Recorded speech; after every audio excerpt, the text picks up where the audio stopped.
Reiniciamos actividad y como se los dije en la anterior presentación, vamos a iniciar ahora con la presentación de otro grupo de fármacos que son los macrólidos. Y en ese sentido, cuando hablamos de macrólidos, hablamos de una alternativa terapéutica que es muy accesible, pero que debemos conocer bien para evitar cometer errores que son comunes en la prescripción de los antibióticos. Esto es muy importante porque en muchas ocasiones no consideramos aspectos que son muy importantes relacionados con cobertura, con toxicidad, con estabilidad, con las interacciones farmacológicas y podemos cometer errores que lleven a una mala respuesta a los tratamientos. En este sentido, ya tenemos aquí en la pantalla la presentación, espero que la estén viendo y vamos a dar inicio a esta plática. Cuando hablamos en este tema, no debemos olvidar que cuando se descubrió la familia de macrólidos, posteriormente se comenzaron a desarrollar al paso de los años otro grupo de fármacos relacionados en los que se integraron los azálidos y los ketólidos. Terminando esta parte de todos estos que fueron llamados nuevos macrólidos, los azálidos, los ketólidos, pasaremos a estudiar lo que son las lincosamidas, que sería el otro grupo farmacológico que incluiríamos en esta ocasión. Hablamos de macrólidos y también tienen su historia ya muy antigua. Y esto se remonta a mediados del siglo pasado, en donde también, tomando como base una bacteria que es el Streptomyces erythraeus, surge la eritromicina. Y ven ustedes, esto es en Filipinas. Estos macrólidos se habla que son anillos macrocíclicos lactónicos que se unen por enlaces glucosídico a diversos desoxiazúcares también que están aminados. Y algo que es importante, porque eso es lo que los diferencia, el número de átomos de carbono en ese anillo lactónico, y que los va diferenciando para decir si estamos hablando de eritromicina, y claritromicina, que son de 14 carbonos, o de acitromicina, que es de 15 carbonos, que es un azálido, o bien la telitromicina y un nuevo macrólido, que más bien un ketólido, que también surgió recientemente, pero que aún no es autorizado por la FDA en Estados Unidos. Entonces, estamos hablando de antibióticos de inicio naturales, pero que posteriormente se han venido sintetizando, es decir, hay semisintéticos, hay sintéticos, que han destacado en su prescripción en el tratamiento de infecciones que se han causado también por bacterias intracelulares. Es decir, independientemente de la cobertura que tradicionalmente se les demostró, que incluso los catalogaron como la primera alternativa en caso de alergia a la penicilina, una de las ventajas que tienen es que cubre muy bien a las bacterias atípicas de localización intracelular, justamente porque estas bacterias no tienen pared bacteriana y los macrólidos por su mecanismo de acción pueden ser la opción primaria para ese tipo de enfermedades. Estoy hablando de clamidia, estoy hablando de legionela, estoy hablando de micoplasma, entre otras que por ahí pudieran estar en el ambiente capaces de causar infecciones en el humano. En esta ruta que les pongo aquí se mencionan lo que son los anillos de 14 carbonos, que son justamente los macrólidos, los nuevos macrólidos que se refirieron de 15 carbones, de los cuales se le denominó el grupo de azálidos, y los de 16 carbonos, entre los cuales se encuentran algunos que realmente su uso no se ha extendido, como la espiramicina, midecamicina y miocamicina. Si regresamos a la imagen anterior, veremos que aquí en los de 14 carbonos están la eritromicina, que sigue dando buena posibilidad de conseguirse. La roxitromicina, que no difundió tanto su uso, pero sí la claritromicina. La claritromicina dentro de este grupo de 14 carbonos conocidos como nuevos macrólidos, conjuntamente con la citromicina, es el que más se ha expendido finalmente a partir de que se describieron estas cuatro posibilidades. En segundo lugar, la roxitromicina. Ya de los azálidos viene el nombre de la acitromicina y algunos otros derivados que no han salido todavía al mercado. Y de los ketólidos, la telitromicina y el nuevo macrólido que ha surgido, el nuevo ketólido, que es la solitromicina. Sin embargo, esta solitromicina, por razones inherentes a seguridad, todavía no los autoriza la FDA en Estados Unidos, entonces se encuentra todavía sin poder utilizarse. No sabemos cuándo se va a liberar su uso y en qué condiciones se va a liberar. De los de 16 carbonos realmente no se llegaron a utilizar realmente. Si acaso la espiramicina, que no es un antibiótico nuevo y que incluso fue incluida también para el tratamiento de algunas micobacteriosis, o bien la midecamicina, pero realmente no se ha hecho popular su uso y por lo tanto no los encontramos dentro de los grupos de medicamentos que tradicionalmente o comúnmente estamos utilizando. La estructura química con los 14 carbonos, vean ustedes, entonces está incluyendo ya en conclusión la eritromicina, la claritromicina, la roxitromicina y la diritromicina que se encuentran aquí, digamos, expuestas en sus estructuras químicas espaciales, de las cuales, si acaso, estas dos, eritromicina y claritromicina, son las que tradicionalmente encontramos en el mercado con la posibilidad de encontrarlos muy seguramente. De los de 15 carbonos, pues es la acitromicina. La acitromicina que finalmente se ha extendido su uso y la ventaja que tiene de que con, digamos, esquemas cortos de 3 días, tenemos coberturas no menores a 7 días del efecto antibiótico y eso ayuda a resolver muchos problemas también de adherencia al tratamiento. Y la telitromicina, que es del grupo de los ketólidos, que finalmente ya no la vamos a mencionar porque salió del mercado. Prácticamente en 2016 este medicamento salió del mercado, ya no se encuentra, se le atribuían muy buenas opciones de tratamiento cuando ya se establecieran las fallas con los anteriores macrólidos y azálidos, pero finalmente ya no está en uso, entonces aquí lo vamos a dejar con este medicamento. ¿Cómo se clasifican? Vean ustedes, también hay de primera, de segunda, de tercera y de cuarta generación. Cuando hablamos de la primera generación de macrólidos, hablamos de la eritromicina, que es el tradicional, es el clásico. En la presentación oral, la eritromicina viene en la forma de estearato, de tilsuccinato, de estolato de eritromicina, con diferentes nombres comerciales, pero se encuentra ampliamente en el mercado.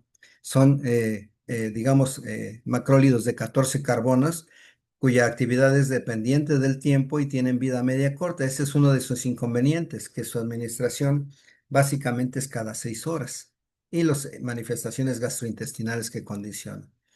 De la segunda generación realmente no tenemos en uso ninguno de estos macrólidos. Pues años han ido y años han venido y estos no pudieron popularizar su uso, por lo tanto no nos vamos a detener en estos. De la tercera generación sí podríamos decir que los tres se han prescrito, los tres existen en el mercado, pero los que más difundieron su uso son la claritromicina y la acitromicina. Y de la cuarta generación, que son los ketólidos, estos son los asálidos, los de tercera generación, excepto la claritromicina, se cataloga como nuevo macrólido. Así lo catalogaron cuando nació. Los ketólidos son los de cuarta generación, involucran a la telitromicina, que comenzó a ser usada, duró unos 5 o 6 años y se suspendió, salió del mercado. Ya no se maneja este medicamento. Y el que está ahorita en estudio y en espera de ser autorizado es la solitromicina. Sin embargo, en tanto no se libere, mejor tampoco lo comentamos porque daríamos expectativas que seguramente no las tenemos para uso pronto en nuestro mercado. Los cuadros que vienen aquí también los revisé, los comparé con la nueva edición de Mandel y realmente no varían. Son prácticamente una traducción, digamos, previa a la edición de inglés, lo que tenemos aquí en español, por la edición anterior.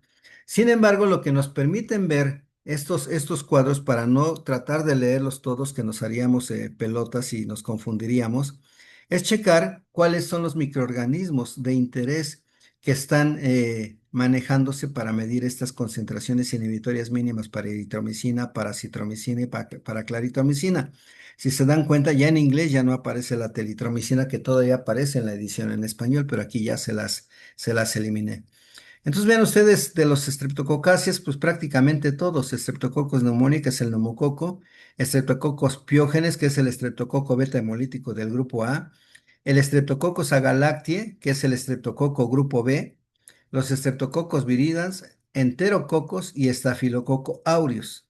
Estafilococo aureus que también puede ser sensible a la penicilina o resistente a la meticilina. Sin embargo, en estos casos ya va perdiendo la posibilidad de ser usado lo que es la acitromicina, para la cual no hay estudios más que el hecho de que son mayores de 128 las concentraciones que requiere, y esa es una cantidad muy alta para los que son resistentes a meticilina.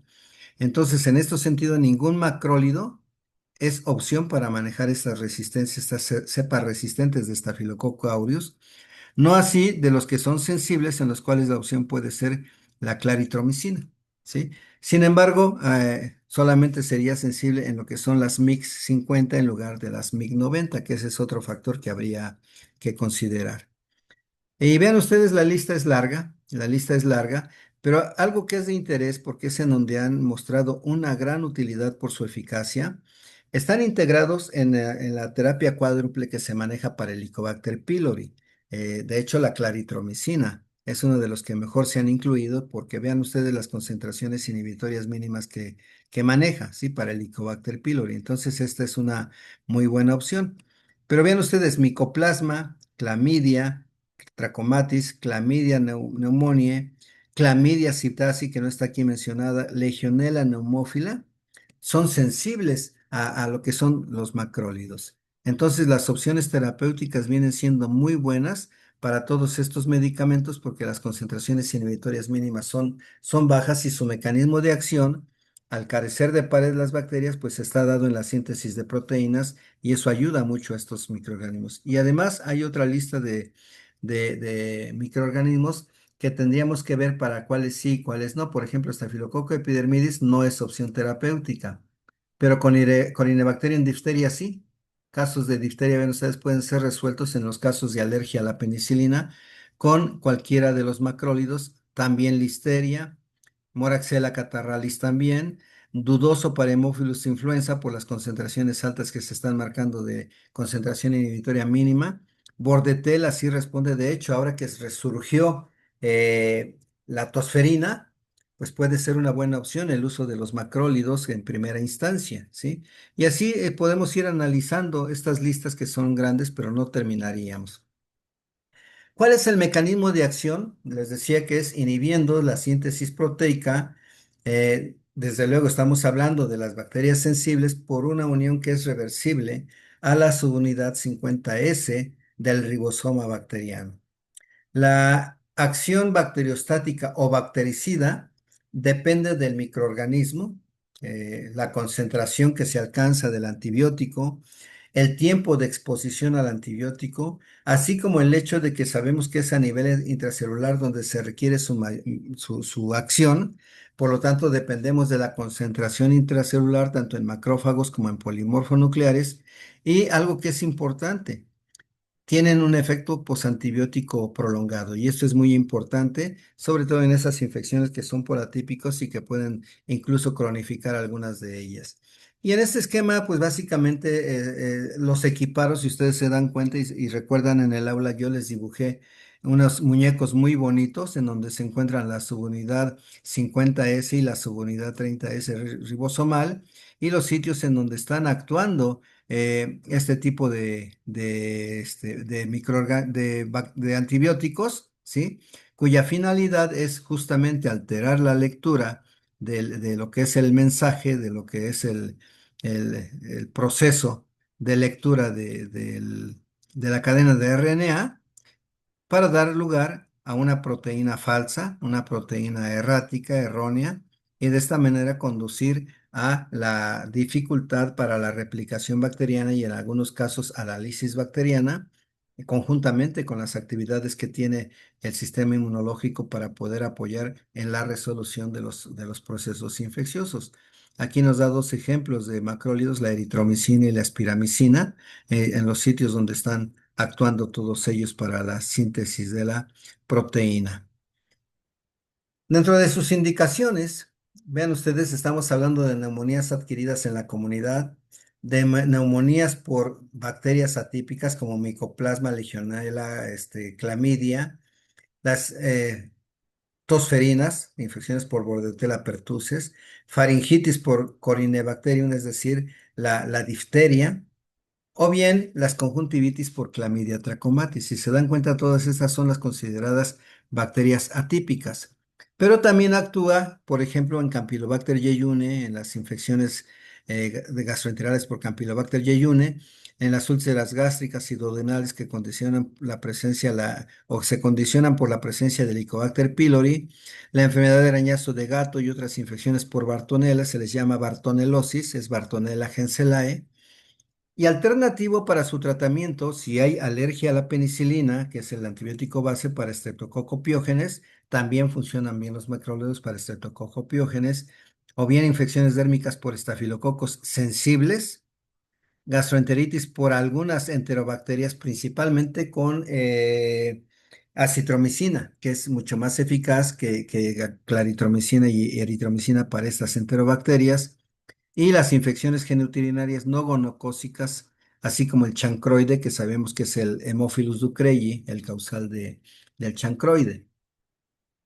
¿Cuáles son las principales indicaciones de uso? Y en este sentido también el cuadro es muy grande y lo traté de recortar en 3 o 4 diapositivas, pero vean ustedes, aquí en la primera columna habla de los microorganismos, en la segunda los medicamentos que pueden ser útiles y en la tercera las dosificaciones básicamente para adultos. Hablamos de bartonelosis, la enfermedad por arañazo de gato. Aquí están los macrólidos, acitromicina, claritromicina, y aquí están las dosis que ustedes pueden tener como referencia para cuando tengan su consulta. Lo mismo para Bartonella henselae en angiomatosis basilar o en la fiebre de las trincheras. Vean ustedes también está aquí eritromicina, citromicina con las dosis que se tienen ya previstas.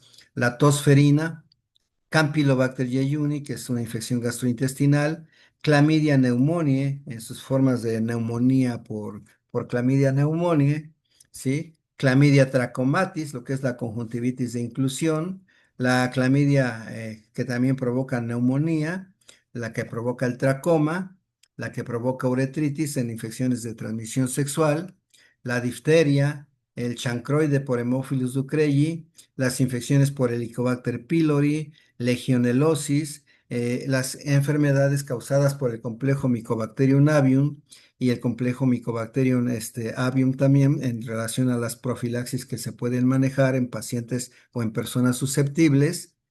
Y vean ustedes dónde venimos extendiéndonos. Mycobacterium avium en enfermedades infiltrativas pulmonares, que simulan incluso a veces Mycobacterium tuberculosis. Otras micobacterias no tuberculosas también pueden ser cubiertas por estos medicamentos. Mycoplasma pneumoniae, uretritis no gonocócica en varones están incluidos en todo esto. ¿En qué infecciones pueden ser alternativos también los macrólidos? Hablamos de que hay personas que tienen infecciones por los estreptococos de los 3 grupos A, C y G, ¿sí? En donde el tratamiento primario es con penicilina. Sin embargo, han mostrado utilidad los macrólidos como alternativos cuando hay verdadera alergia o rechazo al uso de la penicilina y no es posible ponerla, entonces tenemos como alternativa uno de estos macrólidos. Igual para neumococo, igual para moraxela, que son comunes en infecciones de vías respiratorias altas en nuestra población y hemófilos influenza no tipificable. Algunas enterobacterias como Shigella, eh, tal vez profilaxis en algunas cirugías colorectales también, o en la fiebre reumática, como lo hacemos con la penicilina, carbunco con Bacillus anthracis, el linfogranuloma venerio, acné vulgar, borrelia, borreliosis, la enfermedad de Lyme, la Babesia microti, en fin, la lista es larga. Entonces, aquí lo importante es saber que estos medicamentos sí se convierten en las primeras alternativas cuando otros medicamentos no es factible usarlos o hay reacciones de rechazo graves o alérgicas o de idiosincrasia o de intolerancia que no permiten utilizar las alternativas primarias. Si hablamos estrictamente de la eritromicina, estamos hablando de cuáles son sus características farmacocinéticas. Sabemos que se absorbe bien en tubo digestivo, difunde fácil a los tejidos, alcanza aproximadamente el 50% en el líquido acítico y en el líquido pleural. En el líquido sinovial y acítico la concentración es muy baja, es muy escasa. Si atraviesa la barrera placentaria y puede alcanzar en leche materna concentraciones hasta del 50% de la concentración sérica. Se excretan por bilis, entonces hay que tener mucho cuidado en pacientes que tienen hepatopatía, sobre todo en los problemas de excreción biliar. Y su vida media puede alcanzar hasta 6 horas en el plasma. Y es por esto por lo que generalmente se manejan con esos intervalos de tiempo. Eh, Vean ustedes las concentraciones séricas en adultos de las diferentes formas de presentación de la eritromicina. Les decía que en la vía oral el preparado base es de 250 miligramos o de 500 y en la forma de estearato, etilsuccinato y estolato son las tres formas en las que se encuentra por vía oral y las concentraciones, vean ustedes que se refieren son de 0.3, 0.2, 0.4, etcétera, ¿sí? Para todas las presentaciones orales, incluyendo el estearato y el estolate, que es el que pues se requeriría concentraciones más altas. El actovionato y el gluceptato son presentaciones farmacológicas para aplicación intravenosa. Son difíciles de conseguir. De hecho, a veces nada más se manejan en hospitales de alta especialidad, en donde se encuentran casos raros y casos que llegan a necesitar la aplicación intravenosa. De hecho, en el 20 de noviembre en alguna ocasión tuvimos que solicitar compra directa de esto para un bebito en el que se sospechaba justamente infección por clamidia. Este, eh, en las vías respiratorias. Entonces ahí pues, no estaba alimentándose, no había otras opciones más que conseguir la eritromicina intravenosa y afortunadamente sí se consiguió y sí se resolvió ese caso, ya tiene algunos años. ¿Cuál es su espectro de actividad de eritromicina? Hablando de eritromicina, ven ustedes, Streptococcus pyogenes, que es el beta hemolítico, el neumococo, la moraxela, especies de Neisseria, Bordetella pertussis, Haemophilus ducreyi, Campylobacter jejuni, Treponema pallidum, Gardnerella vaginalis, entre otros que también están ya descritos en la literatura. Aquí los vemos de los microorganismos intracelulares, que este es uno de los papeles cruciales de los macrólidos. Aquí es donde los macrólidos superan a otros antibióticos respecto a esta cobertura. Hablamos de legionelosis, hablamos de micoplasmosis, hablamos de clamidia, las diferentes especies de clamidia, ureaplasma urealyticum y la cobertura para algunas ricketsias, en donde finalmente creo que le han dado más peso históricamente a las tetraciclinas para la rickettsiosis. Sin embargo, estas también son una opción. Dentro de sus efectos adversos, pues se ha referido tradicionalmente en la literatura que es atóxica. Sin embargo, cuando se han llegado a manifestar algunos efectos colaterales o adversos, se habla de trastornos digestivos. Lo más común es manifestaciones gastrointestinales, náuseas, vómitos, pérdida del apetito, meteorismo, dolor epigástrico, diarreas. Y sí se han llegado a referir en muchos pacientes. La hepatitis colistásica, aunque es más rara, sí es un riesgo porque ya vimos que sí se excreta por bilis y en los problemas de excreción biliar puede llegar a complicar. Se sabe que aumenta los niveles séricos, en este caso de teofilina, que es un broncodilatador, de warfarina, que es un anticoagulante, de astemisol, que es un antihistamínico, de terfenadina, bromocriptina, que se usa generalmente para los problemas de amenorrea, galactorrea, carbamazepina, que es un antineurítico, y ciclosporina, que es un quimioterápico. Entonces, si incrementas concomitantemente los niveles de estos medicamentos, hay que tener en cuenta los posibles efectos de la sobredosis que se puede condicionar con estos medicamentos. Por ejemplo, la teofilina, se sabe que una de sus manifestaciones digamos, de efectos colaterales es la taquicardia. Si yo doy concomitantemente teofilina con eritromicina, puedo exacerbar esta taquicardia e incluso angustiar a un paciente porque se va a espantar, porque se acelera el ritmo y la intensidad del ciclo cardíaco. Entonces hay que tener mucho cuidado, o bien los problemas de coagulación. Es antagónica de cloranfenicol y justamente esto es por el tipo de mecanismo de acción que tienen, ambos en la síntesis de proteínas, y también es antagónica con la clindamicina. Entonces no se debe usar con estos medicamentos. Es estable en medio ácido, Esa es una de sus ventajas. Aumenta la biodisponibilidad oral. Y con alimentos la absorción, vean ustedes, aumenta hasta un 25%, es decir, no hay que dejar en ayuno y darla antes de la comida, después de la comida, se puede dar concomitantemente con los alimentos. Las concentraciones tisulares generalmente se alcanzan y son 2 a 20 veces mayores que las séricas, y esto es muy importante porque si queremos alcanzar concentraciones buenas en tejidos que superen a las que están en sangre, pues la claritromicina es una buena opción para este tipo de objetivos.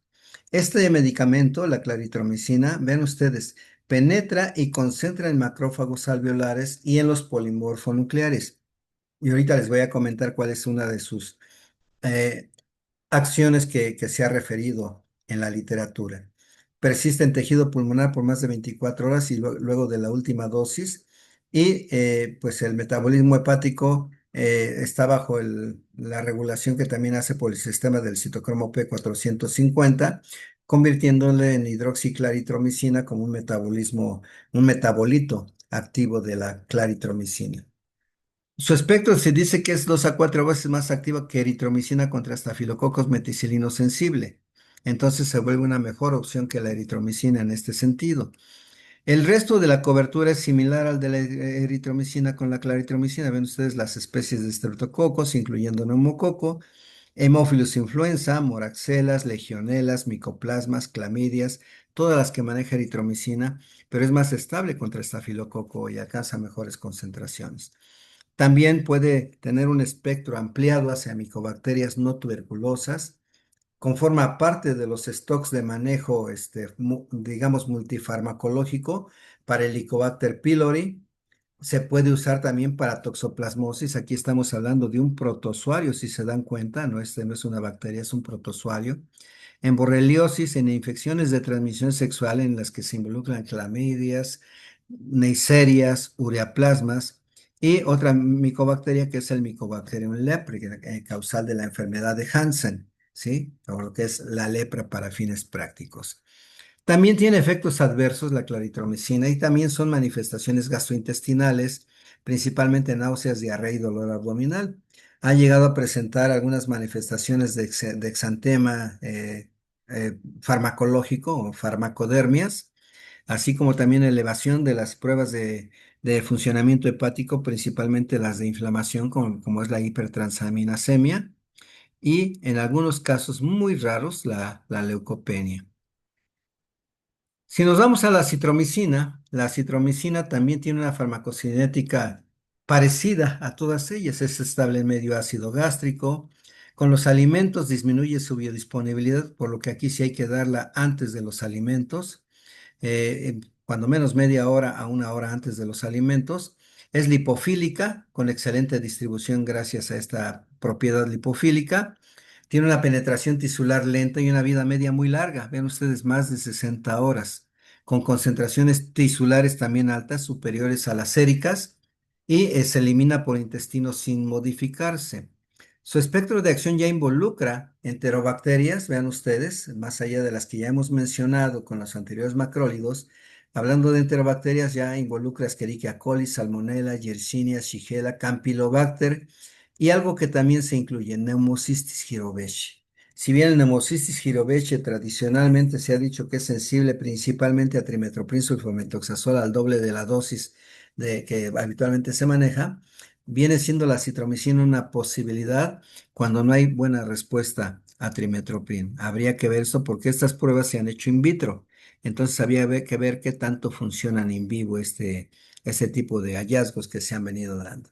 Con la telitromicina ya no me voy a detener porque les decía que, como dice aquí hasta abajo, en 2016 sale del mercado en Estados Unidos, pero también se habían, digamos, descrito buenas propiedades y concentraciones en macrófagos alveolares, intracelulares que exceden también a las séricas y se mantienen por largo tiempo, pero finalmente pues ya está fuera. Estos fármacos, los macrólidos, azálidos, ketólidos, todos ellos, también tienen mecanismos bacterianos de resistencia. Y algo que es muy característico de ellos es que están involucrados en las resistencias tipo MLS, es decir, los antibióticos MLS. ¿Qué quiere decir MLS? Quiere decir M de macrólidos, L de lincosamidas y S de streptogramíneas, ¿sí? Y esto básicamente lo puede hacer por mecanismos enzimáticos, por la hidrólisis que se condiciona por esterasas de eritromicina, por ejemplo, para E. coli, Klebsiella enterobacter aglomerans, mismos que están contenidos en plásmidos. También hay enzimas estafilocócicas modificadoras de la lincosamida que también pueden involucrar a los macrólidos. Son propiedades compartidas entre estos tres grupos de antibióticos. Esto que está aquí descrito lo pueden compartir tanto los macrólidos como las lincosamidas y las estreptogaminas, unos dependiendo de un fármaco y otros dependiendo de otro fármaco, pero compartidos por los tres. Y esto es lo que hace justamente importante el saber esto para evitar los problemas de resistencia en estos medicamentos. Por alteraciones en el RNA también se pueden dar estas resistencias afectando a los tres grupos de fármacos y esta resistencia puede ser constitutiva, es decir, toda la población bacteriana lo expresa. O puede ser inducible cuando se exponen las bacterias a las concentraciones subinhibitorias de la droga, es decir, se van exponiendo de poco a poco y ese es un problema importante porque en algún momento se le dio un auge muy especial a los macrólidos con propiedades inmunomoduladoras, pero a dosis subinhibitorias. Y este puede ser el resultado de esas dosis subinhibitorias, por eso ya es preferible buscar otras opciones de inmunomodulación. Y también dan resistencias cruzadas. Por ejemplo, si bien estamos hablando de macrólidos, lincosamidas y estreptogramíneas, pueden dar resistencias cruzadas hacia quinolonas, es decir, a fármacos no relacionados, ¿sí? Las mutaciones de gira para DNA girasa de esos antibióticos pueden dar también resistencia cruzada a macrólidos, lincosamidas y estreptograminas. Es decir, estas reacciones cruzadas se pueden dar en ambas direcciones. Y esto pues es importante porque son medicamentos que se usan mucho tanto en el ámbito comunitario como en el ámbito hospitalario. Eh, Hay que hacer algunas observaciones respecto a las propiedades de estos tres antibióticos. Se dice que acitromicina tiene menor actividad sobre gram positivos, pero incrementa su actividad sobre todo para Haemophilus influenza, que es un problema común en infecciones de vías respiratorias tanto en adultos como en niños. La claritromicina, en cambio, es más potente contra estafilococo meticilino sensible y para estreptococos que eritromicina, pero es menos activa contra Haemophilus influenza y gonococo, comparada, por ejemplo, con acitromicina. Y la eritromicina es más activa contra estreptococos beta hemolíticos del grupo A, que también es el piógenes, ¿sí? Y para neumococo, que las otras dos. Entonces, esto hay que considerarlo al momento en que vamos a prescribir cualquiera de estos medicamentos cuando estamos ante nuestros pacientes y tenemos una sospecha bien sustentada.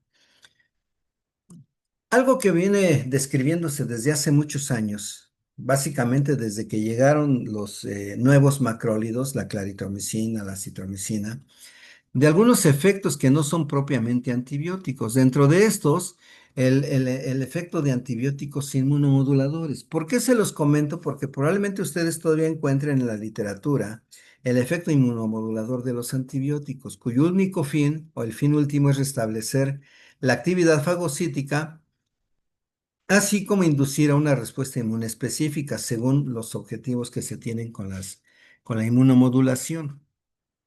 El cómo lo hacen por un mecanismo antiinflamatorio, lo hacen de diversas formas y básicamente es tratando de regular la inflamación, sobre todo la inflamación sistémica.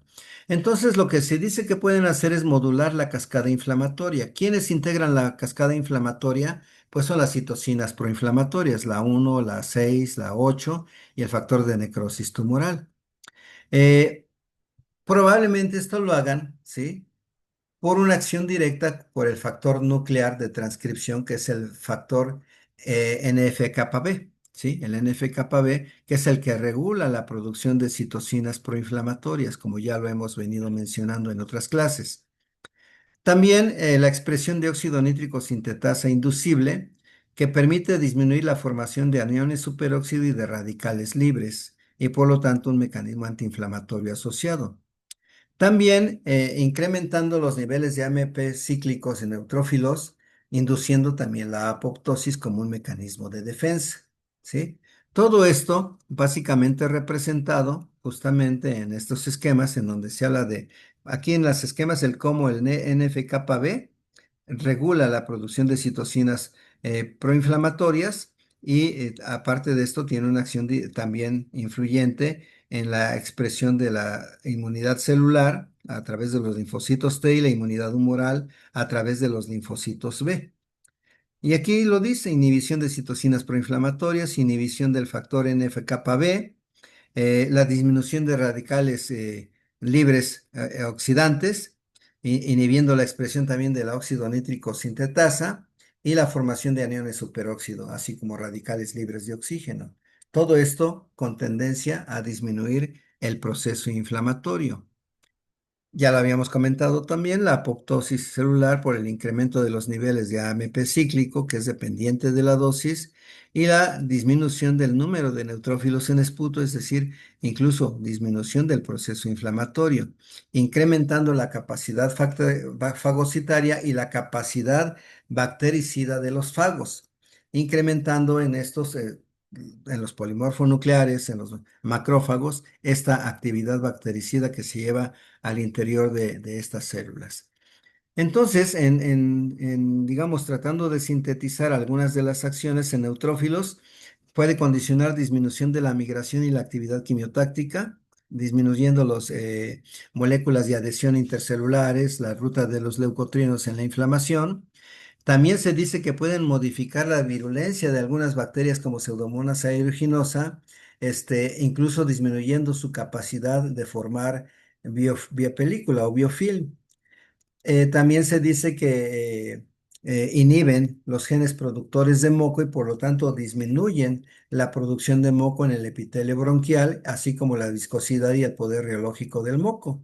Entonces, pueden también ser útiles por ese concomitante con el proceso inflamatorio, la disminución de todo esto va a producir una mejoría importante y también disminuyen la expresión de endotelina 1, lo que tiene una acción directa sobre la broncoconstricción disminuyendo la posibilidad de las broncoespasmos en las neumonías atípicas.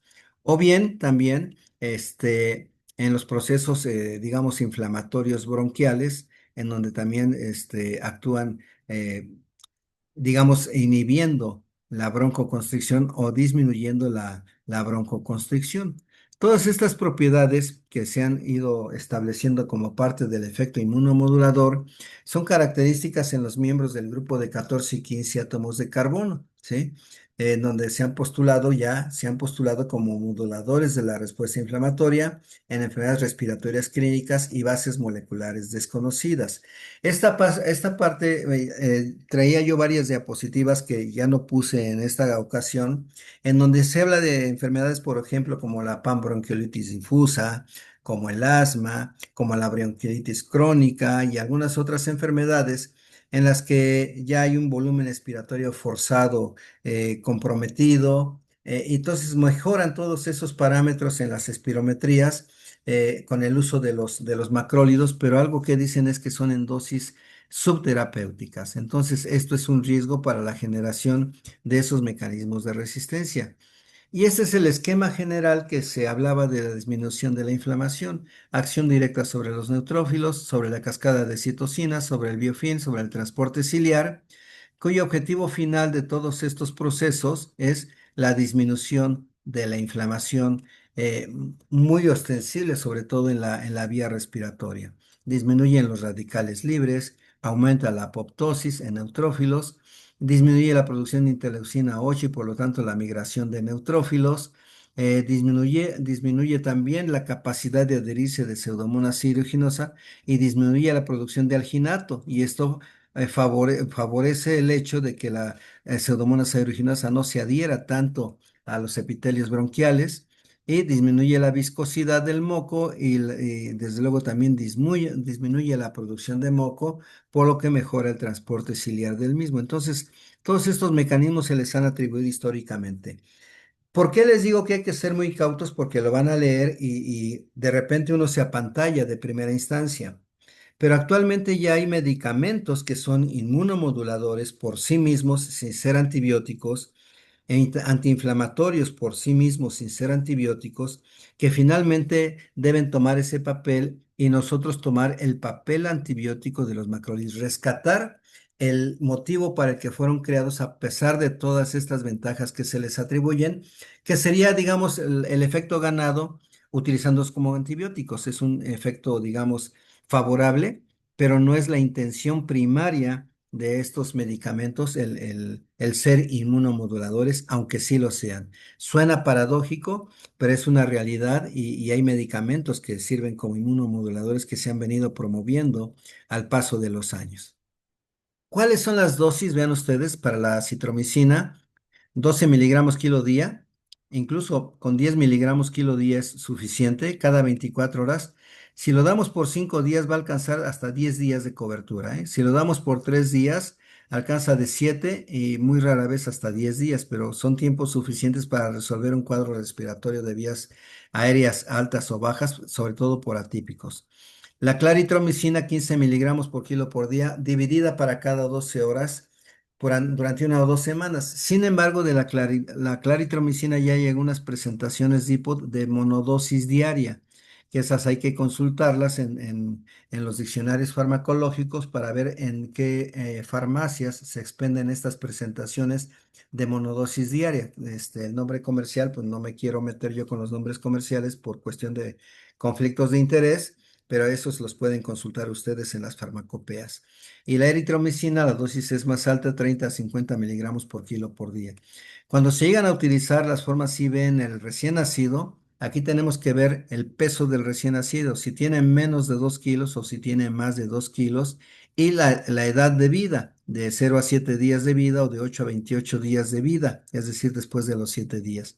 Y la dosis pues es de 20 miligramos para los menores de 7 días, 20 miligramos por kilo por día, dividida para 12, cada 12 horas, es decir, 2 tomas al día o 2 aplicaciones al día IV, o también vía oral, o 30 miligramos por kilo por día. En los niños de 8 a 28 días, estamos hablando de la etapa neonatal, divididos para cada 8 horas. En los mayores de 2 kilos, vean ustedes, de 0 a 7 días es la misma dosis, 20 por kilo día cada 12 horas. De 8 a 28 días sube un poquito, de 40 miligramos por kilo por día cada 8 horas.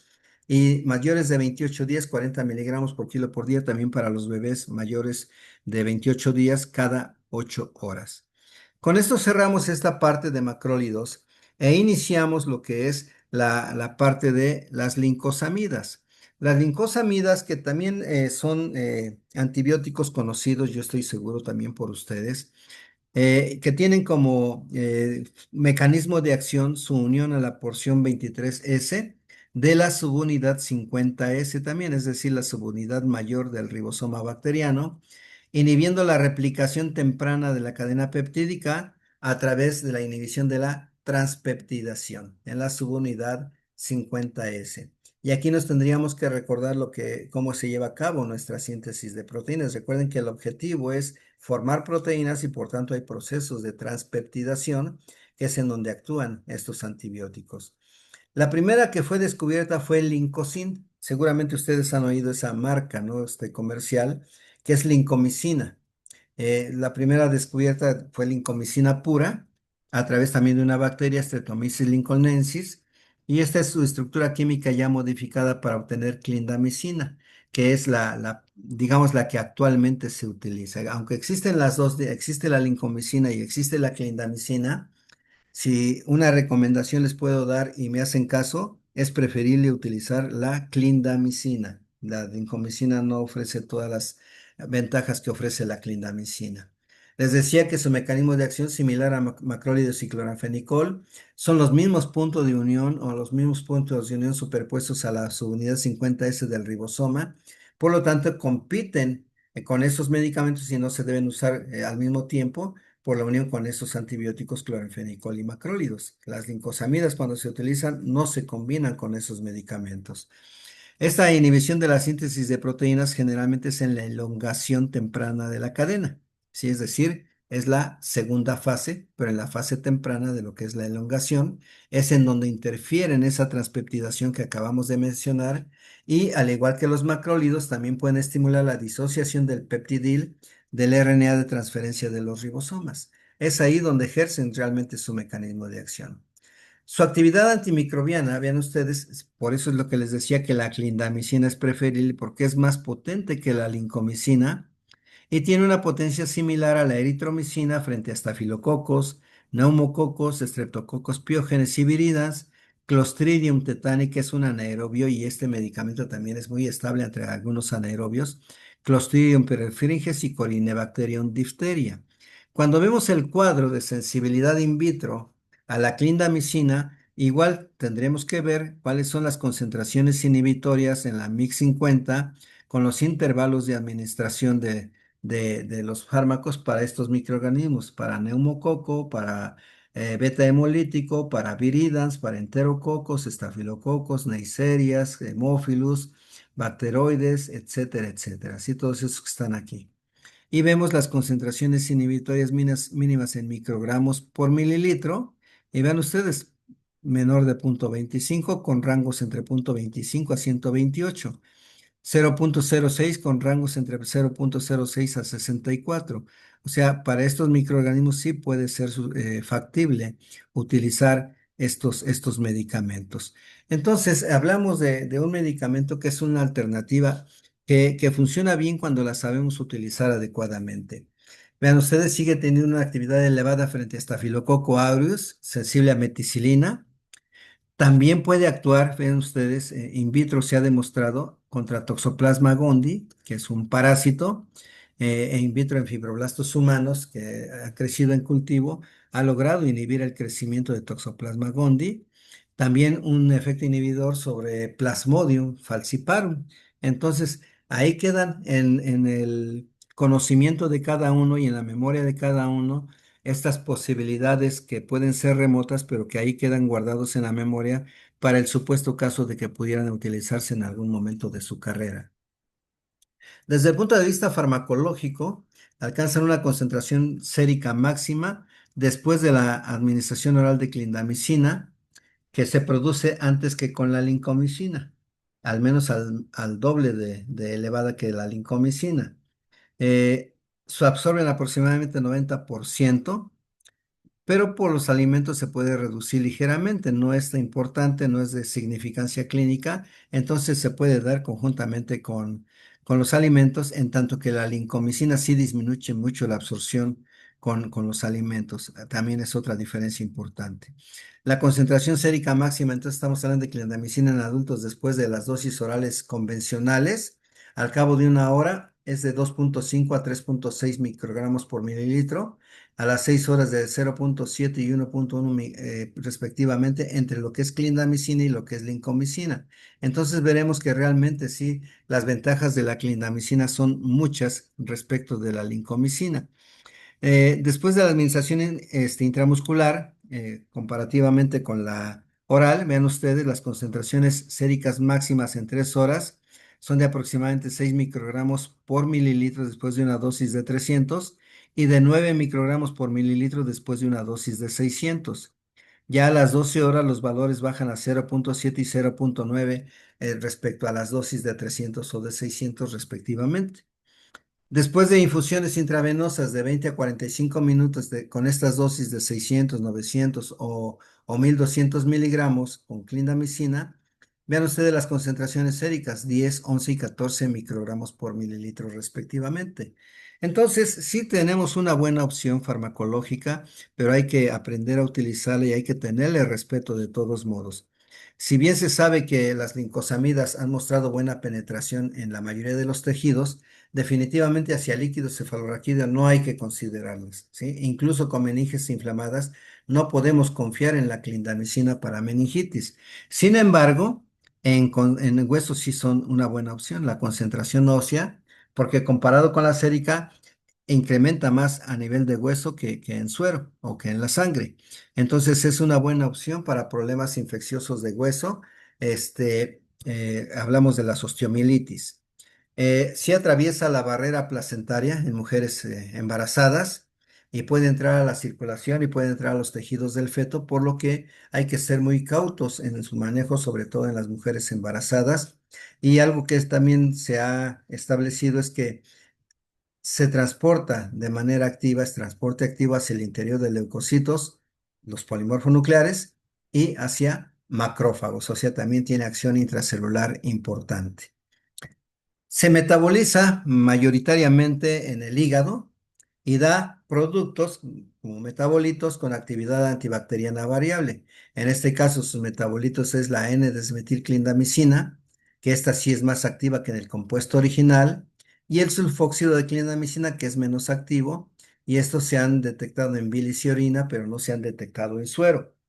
Tiene una elevada bioactividad en bilis en forma de este metabolito N-desmetilado y esto representa una vía poco importante de excreción, explicando la actividad detectada en las heces después de la administración parenteral y probablemente esto vaya de la mano con los riesgos que hay ya documentados desde hace muchos años con el uso de clindamicina, que el más temido es la colitis pseudomembranosa como uno de sus potenciales efectos colaterales muy poco, nada deseados para fines prácticos.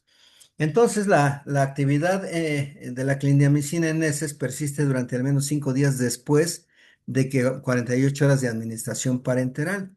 Y eso se asocia a reducción importante de la población de bacterias sensibles en el colon, hecho que dura hasta 14 días. De aquí que se deba realizar una modificación importante de la dosis cuando el paciente tenga simultáneamente nefropatía y hepatopatía grave por la posibilidad de acumulación del fármaco y entonces tener complicaciones serias respecto al medicamento. ¿Cuáles son las reacciones adversas documentadas? Pues aquí hablamos de que muy pocas las alérgicas, exantema, fiebre, eritema multiforme, anafilaxia, que yo en la particular no los he visto en muchos pacientes que he manejado. Diarrea en el 20%, sí hemos llegado a tener casos de diarrea. Colitis pseudomembranosa por Clostridium difficile, por las toxinas de Clostridium difficile que se asocia al uso indiscriminado de clindamicina o en altas dosis o en tiempos prolongados, pero cuando se maneja, digamos, de manera juiciosa, dosis ponderales o dosis convencionales, en los horarios adecuados, en los intervalos adecuados, por tiempos ya muy adecuados, ya definidos, difícilmente se ven estas complicaciones. Puede condicionar algunos datos de niveles séricos altos de transaminasas, lo que es la ALT y la AST. Causas infrecuentes también muy bajas de hepatotoxicidad, sobre todo con ictericia, que también se ve muy poco y esta se da cuando hay una lesión hepatocelular. Y no se contraindica en el embarazo, pero hay que tener precauciones durante el embarazo. Es la categoría B en embarazadas. ¿Cuáles son sus interacciones farmacológicas? Vean ustedes, si se da conjuntamente con ciclosporina puede reducir el efecto de la ciclosporina y tal vez no funcione de la manera adecuada este medicamento. Es incompatible en físico, la clindamicina con ampicilina, con difenilidantoína, con barbitúricos, con aminofilina, con gluconato cálcico y con sulfato de magnesio. Las indicaciones clínicas para su uso involucran infecciones intraabdominales, involucran también infecciones pélvicas ginecológicas polimicrobianas, involucran infecciones broncopulmonares por anaerobios, es decir, abscesos pulmonares pútridos, fétidos, ¿sí? Incluso algunos síndromes cavitarios pulmonares pueden ser tratados por este tipo de medicamentos, como la clindamicina. Es alternativo a la penicilina en infecciones por Clostridium perfringens. En combinación con pirimetamina se ha intentado ya tratamientos para toxoplasmosis, incluyendo la clindamicina en el tratamiento, o bien con primapquina en Pneumocystis jirovecii, o con la quinina en tratamiento de paludismo. Entonces vean ustedes que sí hay opciones de manejo diferentes a las bacterianas. Eficaz en infecciones graves de tejidos blandos, en infecciones relacionadas el piso de la boca, profilaxis en intervenciones dentales, tratamiento de periodontitis, tratamiento de acné vulgar, entre otras indicaciones que por ahí pueden tener. ¿Cuáles son sus presentaciones farmacéuticas y las dosis? Vean, en la presentación parenteral vienen ámpulas de 300, 600 y 900 miligramos. para aplicación intravenosa o para aplicación intramuscular. En cápsulas, en presentaciones de 300 miligramos. Había una presentación en solución para niños, pero no siempre se encuentra fácilmente, ¿eh? El nombre comercial, eso sí se los digo, es el Dalacin C, pero genéricamente ustedes pueden pedirlo como clindamicina y existe en las mismas presentaciones.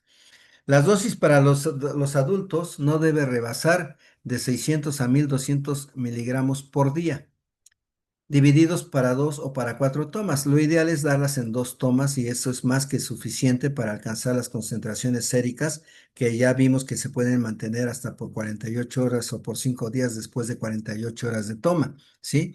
En infecciones severas pueden alcanzarse las dosis tope hasta 1200 miligramos o extenderla más allá hasta 2700 máximo cada 6 horas. En los niños, la dosis es ponderal, es decir, en miligramos por kilogramo de peso por día, una dosis de 20 a 40 miligramos por kilogramo de peso por día.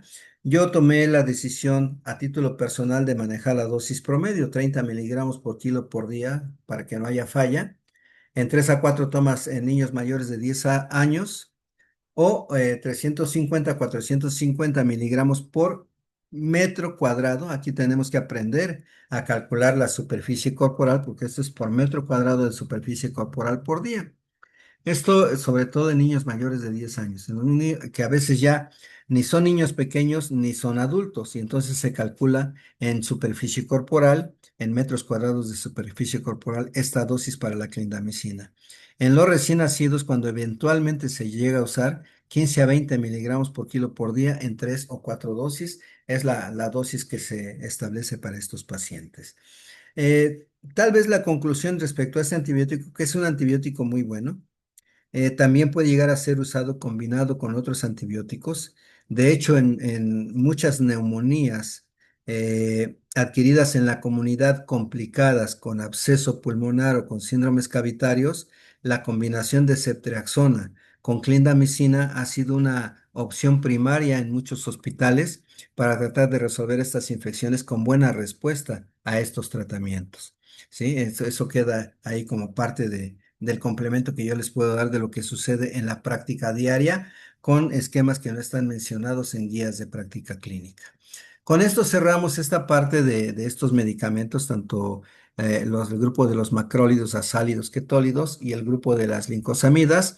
Ya lo discutiremos en el aula cuando se establezcan las dudas. Por favor, revísenlo, revisen la presentación también en editable que les mando junto con esta videograbación y nos vemos en el aula. Tengan un excelente cierre de día y nos estamos viendo pronto. Gracias a todos.